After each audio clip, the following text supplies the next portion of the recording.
Articles होते हैं ए, N और द। ये एक बहुत ही इम्पोर्टेंट वीडियो लेक्चर है। यहाँ पर हम कई कॉन्सेप्ट्स के बारे में समझेंगे। सबसे पहले तो हम ये समझेंगे कि दो तरह के आर्टिकल्स होते हैं, डेफिनेट आर्टिकल और इनडेफिनेट आर्टिकल। फिर हम ये जानेंगे कि कहाँ पर ए का प्रयोग किया जाता है, कहाँ पर एन का प्रयोग किया जाता है। साथ ही साथ हम इस कॉन्सेप्ट को भी समझेंगे कि कहाँ पर द का उच्चारण द की तरह और कहाँ पर द का उच्चारण दी की तरह किया जाता है। ये एक ऐसा कॉन्सेप्ट है जिसके बारे में अक्सर लोगों को नहीं पता होता। हम इसे बारीकी से समझेंगे। इस वीडियो लेक्चर में हम ये भी जानेंगे कि द का प्रयोग किन वर्ड्स के साथ करना कंपलसरी है और किन वर्ड्स के साथ द का प्रयोग बिल्कुल नहीं किया जाना चाहिए। ये एक बहुत ही इम्पोर्टेंट वीडियो लेक्चर है, आप इसे ध्यान से समझिए। सबसे पहले देखिए, ए का उच्चारण अ की तरह होता है।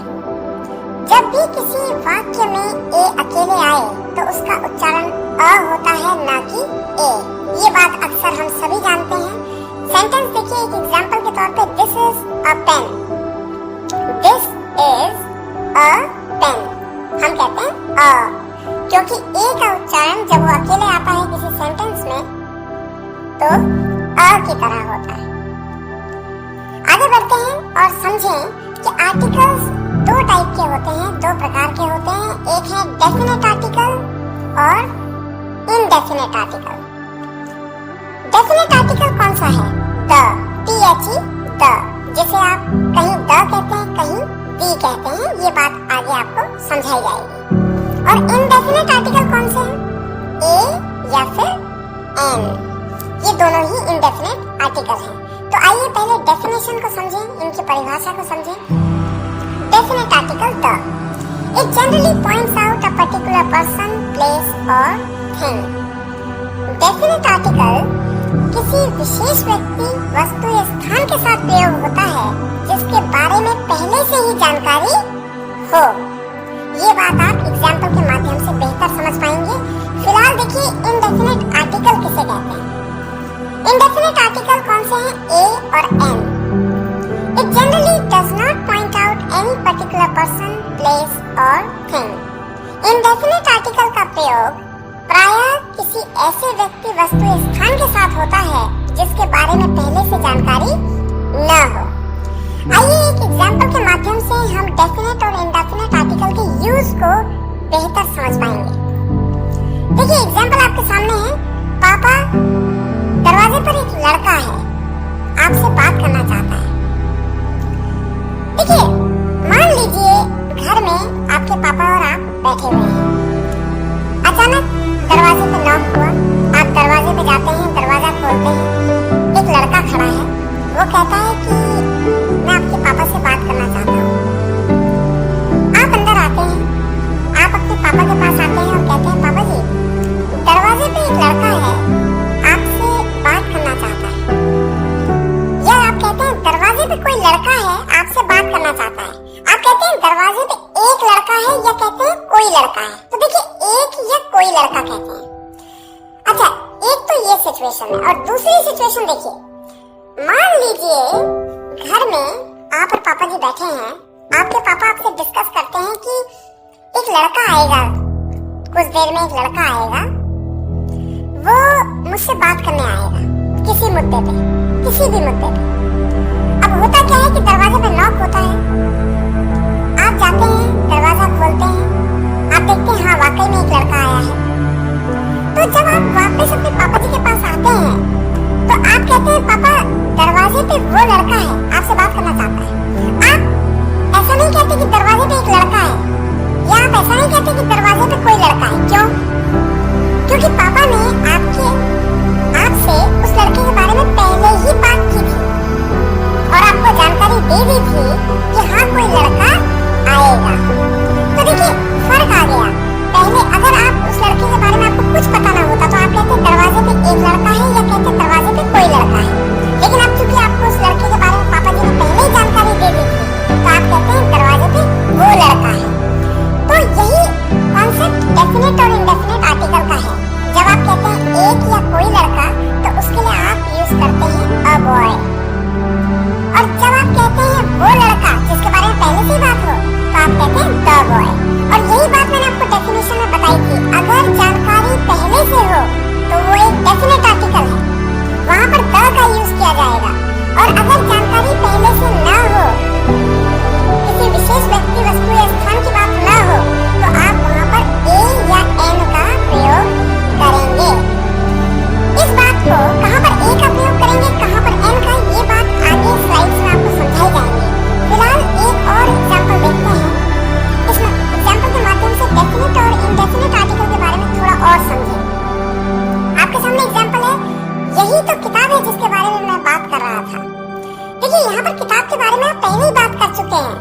कहते हैं this is the book I was talking about, this is the book.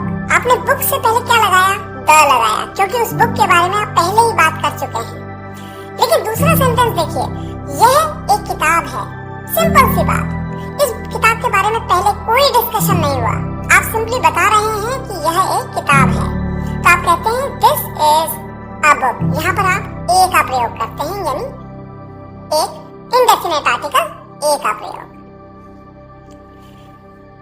ये एक इंपॉर्टेंट कॉन्सेप्ट है। इसके अलावा एक बात मैं आपको जरूर बताना चाहूंगा, जिस क्वेश्चन को सेंटेंस करेक्शन एक्सरसाइजेज में अक्सर पूछा जाता है कंपटीशन एग्जाम्स में। देखिए, इसे जानना भी जरूरी है। आपके सामने सेंटेंस है मिस्टर राहुल दरवाजे पर हैं। आप कहते हैं mister Rahul is at the door.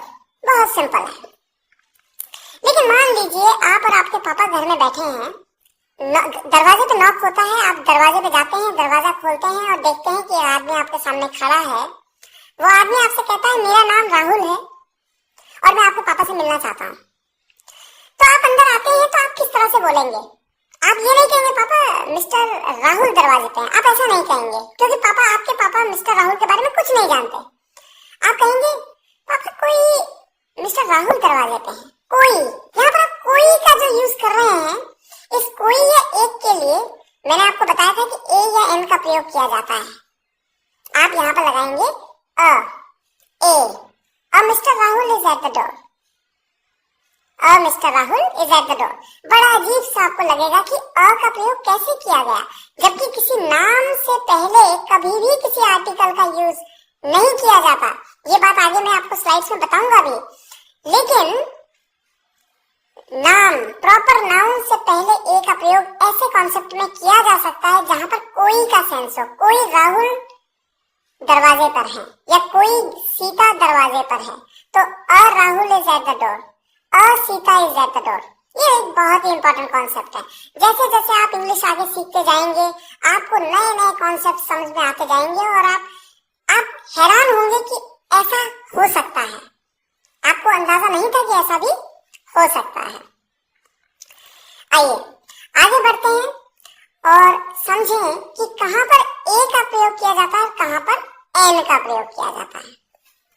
ए और एन के प्रयोग के बारे में समझने से पहले आपको ये समझना जरूरी है कि इंग्लिश और हिंदी दोनों लैंग्वेजेस में वॉवल्स और कॉन्सोनेंट्स कौन कौन से होते हैं। वॉवल मतलब स्वर और कॉन्सोनेंट का मतलब है व्यंजन।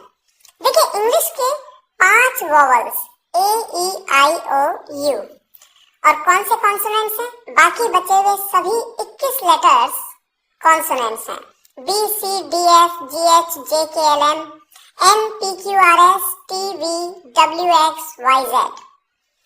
इसी तरह से हिंदी लैंग्वेज में आपके सामने वॉवल्स आपकी स्लाइड में, आपकी स्क्रीन पे इस समय दिख रहे हैं। वॉवल साउंड, स्वर की ध्वनि देखिए कौन कौन से लेटर्स हैं एक हिंदी वर्णमाला में। अ आ ई उ ए आई ओ औ अं आ। और कॉन्सोनेंट साउंड कौन से हैं? क ख ग घ ग च छ ज झ य ट ठ ड ढ ण त थ द ध न प फ ब भ म य र ल व श श स ह अक्ष त्र य। आर्टिकल्स में जब हम कहते हैं कि ए का प्रयोग कहां पर होगा और एन का प्रयोग कहां पर होगा, तो वहां पर सबसे पहले आपको ये जानना बहुत जरूरी है कि वॉवल साउंड कौन से हैं हिंदी के और कॉन्सोनेंट साउंड कौन से हैं हिंदी के। अब मैं आपको बताऊंगा कि ऐसा मैं क्यों कह रहा हूं। देखिए, एन का प्रयोग कब किया जाता है? If the next word starts with a vowel sound. Vowel नहीं बोला मैंने कहा वॉवल साउंड। और वॉवल साउंड कौन से हैं? हिंदी के वॉवल साउंड जो अभी आपने पढ़े थे, अ आ ई उ ए आई ओ औ अंग। अगर अगले शब्द की शुरुआत स्वर की ध्वनि से हो तब एन का प्रयोग किया जाता है। और इसी तरह से if the next word starts with a consonant sound then a will be used. अगर अगले शब्द की शुरुआत व्यंजन की ध्वनि से हो तो ए का प्रयोग किया जाएगा। देखिए, एग्जांपल्स आपके सामने हैं। अ यूनिवर्सिटी, यहाँ पर यूनिवर्सिटी जो वर्ड है इसकी शुरुआत यू से हुई, यू से, तो इसके साथ ए लग रहा है। क्यों लगाया ए? क्योंकि यू की जो ध्वनि है, देखिए यू है तो एक वोवल, एक स्वर है, अंग्रेजी का एक स्वर है, वोवल है, लेकिन इसकी ध्वनि देखिए, इसका साउंड देखिए, इसका साउंड है य, यूनिवर्सिटी, य का साउंड आ रहा है। क्योंकि ये एक कॉन्सोनेंट साउंड है, व्यंजन की ध्वनि है, इसलिए यूनिवर्सिटी के साथ मैंने ए का प्रयोग किया। अक्सर लोग इसमें कंफ्यूज होते हैं, वो कहते हैं कि इंग्लिश के जो 5 वोवल हैं, ए ई आई ओ यू, इनमें से कोई वोवल से अगर वर्ड शुरू होगा तो हम एन का प्रयोग करेंगे। ये गलत है, ये सही नहीं है। बात इंग्लिश के ए ई आई ओ यू वोवल्स की नहीं है, बात वोवल के साउंड की है। अगर ध्वनि स्वर की आई तो आप एन का यूज करेंगे, और अगर ध्वनि व्यंजन की आई तो आप ए का यूज करेंगे। यहाँ पर देखिए, भले ही ये वर्ड यूनिवर्सिटी की शुरुआत यू से है, जो कि एक वोवल है, लेकिन ध्वनि किसकी है, साउंड किसका है, वोवल का है, कॉन्सोनेंट का है। तो यहाँ पर साउंड है कॉन्सोनेंट का, क्योंकि हम कहते हैं यूनिवर्सिटी, य से शुरुआत है, और य क्या है, एक व्यंजन की ध्वनि है हिंदी अल्फाबेट में, हिंदी वर्णमाला में, जैसा कि मैंने आपको बताया। इसी तरह से आप देखिए एन आवर, आवर के साथ एन क्यों लगाया, जबकि एच तो एक कॉन्सोनेंट है, एच जो है एक इंग्लिश का एक कॉन्सोनेंट है, लेकिन फिर भी यहाँ पर इसका साउंड वोवल का है। हम कहते हैं एन आवर, आ, और आप जानते हैं आ जो है एक वोवल साउंड है, आ, इसलिए हमने एन का प्रयोग किया है। और ऐसा भी कहा जाता है कि एच एक साइलेंट है, इसी वजह से भी आवर की ध्वनि आती है, आवर। देखिए कुछ एग्जांपल्स और आपके सामने हैं, जैसे हम कहते हैं अ बॉय, बॉय के साथ अ लगाया क्योंकि ब कॉन्सोनेंट साउंड है। अ पेन, यहाँ पर प कॉन्सोनेंट साउंड है। एन ऑनेस्ट, यहाँ पर वोवल का साउंड है, ऑनेस्ट अ का साउंड है, इसलिए एन का प्रयोग किया गया। इसी तरह से देखिए एन ईयर, यहाँ पर ई का वोवल साउंड है, इसलिए हम कहते हैं एन ईयर। और यहाँ देखिए एक और इम्पोर्टेंट पॉइंट, अ ईयर, यहाँ पर ये ईयर है, ईयर नहीं है, ई से नहीं शुरू हुआ, ये य से शुरू हुआ, ईयर। इसलिए यहाँ पर चूंकि कॉन्सोनेंट य का साउंड है, इसलिए ए का प्रयोग किया जाता है, अ ईयर। कुछ और एग्जांपल्स हैं, एनएमएलए, यहाँ पर हम एम क्यों लगाते हैं, जबकि एमएलए में तो शुरुआत एम से हो रही है, एम एक कॉन्सोनेंट है, बात कॉन्सोनेंट की नहीं है, बात कॉन्सोनेंट की साउंड की है। देखिए यहाँ पर एम एल ए, आप कहते हैं एम ए से शुरू करते हैं एमएलए को, एम ए, तो ए जो है ये एक वोवल का साउंड है, इसीलिए आप एन का प्रयोग करते हैं। इसी तरह से देखिए अ यूनियन, यहाँ पर य का साउंड आ रहा है जो कि एक कॉन्सोनेंट साउंड है, इसलिए आप ए का प्रयोग करते हैं। एन ऑरेंज, आप एन का प्रयोग करते हैं क्योंकि ऑरेंज अ का वोवल साउंड है। इसी तरह से एक इम्पोर्टेंट कॉन्सेप्ट है कि कहाँ पर द बोलेंगे और कहाँ पर दी बोलेंगे। बहुत ही सिंपल, दी का प्रयोग कब करेंगे, जब अगले शब्द की शुरुआत स्वर की ध्वनि से हो, if the next word starts with a vowel sound. और द का प्रयोग कब करेंगे, if the next word starts with a consonant sound. बिल्कुल उसी तरीके से जैसे ए और एन का प्रयोग किया। ए का प्रयोग कब करते हैं, जब कॉन्सोनेंट साउंड से शुरू हो। एन का प्रयोग कब करते हैं, जब अगला वर्ड वोवल साउंड से शुरू हो। इसी तरह से दी का प्रयोग कब करते हैं, जब अगला वर्ड वोवल साउंड से शुरू हो। और द का प्रयोग कब करते हैं, जब अगला वर्ड कॉन्सोनेंट साउंड से शुरू हो। एग्जाम्पल आपके सामने है, आप इन्हें आसानी से समझ सकते हैं। The boy, the pen, the ear, the honest, the elephant. देखिए दी एलिफेंट, ए, क्योंकि यहाँ पर स्वर की ध्वनि आई इसलिए दी लगाया, दी एलिफेंट। कभी आपने नोटिस किया होगा, जब मूवी फिनिश होती है तो हम कहते हैं दी एंड, हम द एंड नहीं कहते हैं, हम दी एंड कहते हैं। क्यों, क्योंकि एंड, ए की ध्वनि कौन सी ध्वनि है, स्वर की ध्वनि, इसलिए हम कहते हैं दी एंड। द हाउस, तो ये एक इम्पोर्टेंट कॉन्सेप्ट है। अब आप ये समझिए कि कहाँ पर द का प्रयोग किया जाता है। वेयर टू यूज द, कहां पर करना कंपल्सरी है। देखिए, यूनिक पीपल और ऑब्जेक्ट्स के साथ में जो केवल एक हैं, इकलौते हैं। द सन, द अर्थ, दी अर्थ, यहाँ पर आप क्या कहेंगे, दी अर्थ। क्यों कहेंगे, क्योंकि एक वॉवल साउंड है। The moon, the president, the CEO, the world, the sky. इसी तरह से द का प्रयोग विशेषण के साथ, उन विशेषण के साथ किया जाता है, उन विशेषणों के साथ किया जाता है जो एक पूरे ग्रुप का बोध कराते हैं, जो पूरे ग्रुप का या जाति का बोध कराते हैं। जैसे देखिए, the old, the young, the rich, the poor. जब आप कहते हैं ना द ओल्ड, तो यहाँ पर आप एक आदमी की बात नहीं करते, पूरी कम्युनिटी की बात करते हैं, पूरे ग्रुप की बात करते हैं। इसी तरह से with famous buildings, museums and monuments, प्रसिद्ध भवन, संग्रहालयों व स्मारकों के साथ में आप द का प्रयोग करते हैं। The Taj Mahal, the Qutub Minar, the Lal Qila, the Eiffel tower. देखिए, द आईफिल टावर, आईफिल आ से शुरू है, अ की ध्वनि है, इसलिए आप कहते हैं the Eiffel tower. The globe. इसी तरह से द का प्रयोग कहां पर और किया जाता है, with superlative degrees of an adjective.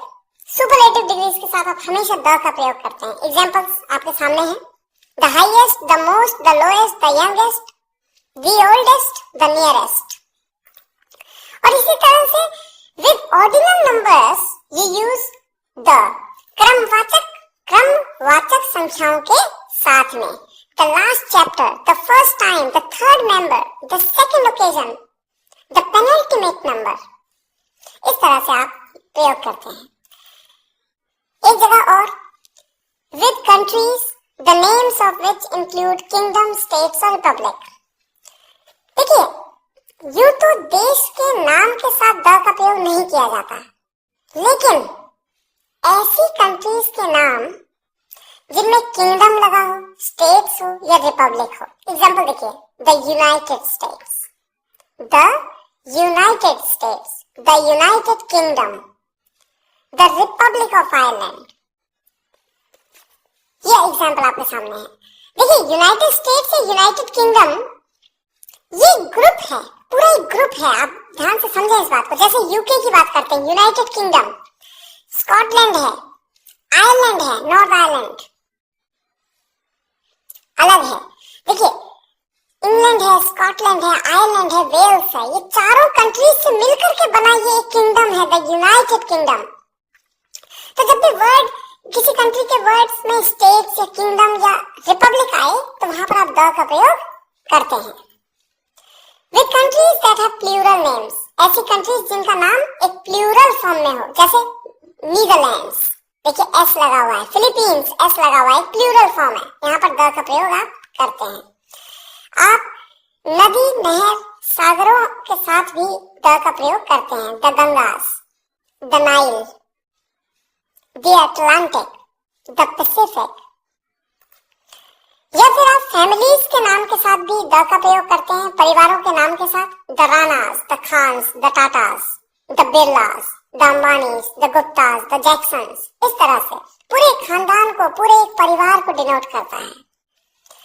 Only say पहले द का प्रयोग केवल तब किया जाता है जब वाक्य में ओनली का मतलब होता है इकलौता। देखिए किस तरह से, द ओनली सन, इकलौता बेटा, द ओनली फ्रेंड, इकलौता दोस्त, द ओनली बैट्समैन, इकलौता बैट्समैन, द ओनली पर्सन, इकलौता व्यक्ति। तब ओनली से पहले द का प्रयोग किया जाता है। और देखिए, एक वर्ड है होल, WHOLE, जिसका मतलब होता है सारा या पूरा। होल से पहले द का प्रयोग किया जाता है, और ऑल, ALL, ऑल के बाद में भी द का प्रयोग किया जाता है। देखिए, all the books are here, सभी किताबें यहाँ हैं। I visited the whole world, मैंने सारी दुनिया घूम ली। I visited the whole world. Where not to use the का प्रयोग कहाँ पर नहीं किया जाता। देखिए, before the name of a disease, किसी बीमारी के नाम से पहले द का प्रयोग नहीं किया जाता। Before the name of language, किसी लैंग्वेज के नाम से पहले द का प्रयोग नहीं किया जाता। जैसे हिंदी, आप द हिंदी नहीं कहते, ये द इंग्लिश नहीं कहते, आप ये द अमेरिकन नहीं। आप किसी लैंग्वेज से पहले, लैंग्वेज के नाम से पहले द का प्रयोग नहीं करते हैं। इसी तरह से किसी प्रॉपर नाउन से पहले द का प्रयोग नहीं किया जाता। प्रॉपर नाउन के बारे में आपको नाउन चैप्टर में बताया गया है। किसी व्यक्ति, वस्तु या स्थान के नाम को प्रॉपर नाउन कहते हैं। उसके नाम से पहले आप द का प्रयोग नहीं करते। Before the name of a country, किसी देश के नाम से पहले आप द का प्रयोग नहीं करते। लेकिन देखिए ब्रैकेट में लिखा है exceptions have already been taught. मैंने आपको एक्सेप्शंस बताए थे।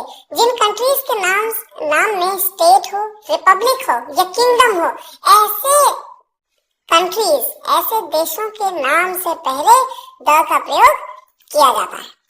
कुछ एग्जांपल्स और हैं। Before the words breakfast, lunch and dinner, breakfast, lunch या डिनर से पहले कभी भी द का प्रयोग नहीं किया जाता। और इसी तरह से एक थोड़ा सा इंपॉर्टेंट और है जो कि सेंटेंस करेक्शन एक्सरसाइजेस में अक्सर कंफ्यूज करता है।